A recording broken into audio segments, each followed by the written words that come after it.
Hello. আচ্ছা তুমি কি সেদিন কাজটা ঠিক করছো? কি কাজ? কেন তুমি বুঝবো না? না, আমি বুঝি না। কেন বুঝবো না তুমি? স্বাধীন দেশে যেমন তোমার অনেক কিছু করার অধিকার আছে, ঠিক তেমনি আমার অনেক কিছু না বোঝার অধিকার আছে, তাই আমি বুঝি না। তুমি কি সিরিয়াসলি চাও আমার সাথে তোমার ব্রেকআপ হয়ে যাক? না, মানে তোমার কি এরকমটাই মনে হয়?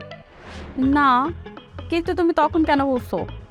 না, ওই যে আমার বড় ভাই আমারে বললো তো যে এবার আমি পদ পাইতেছি কনফার্ম, এক্সাইটমেন্টে বলে ফেলছি।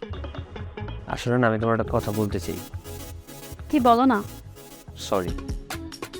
আমিও না সরি, আমার মনে হয় আমি অনেক বেশি বলে ফেলছি। এত ভালো এলো, এবার হবে ফাটাফাটি। ধর, কি যে বলো না। কেন, ওই যে ছন্দ মিলিয়ে বললাম। হয়েছে। আচ্ছা শুনো না, তোমার পোস্টার যে বের হয়েছে তুমি কি দেখছো? হ্যাঁ দেখছি তো। কেন, তোমার ভালো লাগে না? এটা কোনো পোস্টার হয়েছে?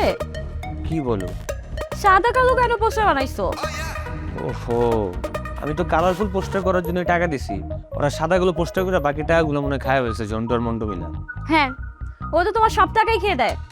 আহা বাবা, এইভাবে বলো কেন? ওরা তো আমার ছোট ভাই।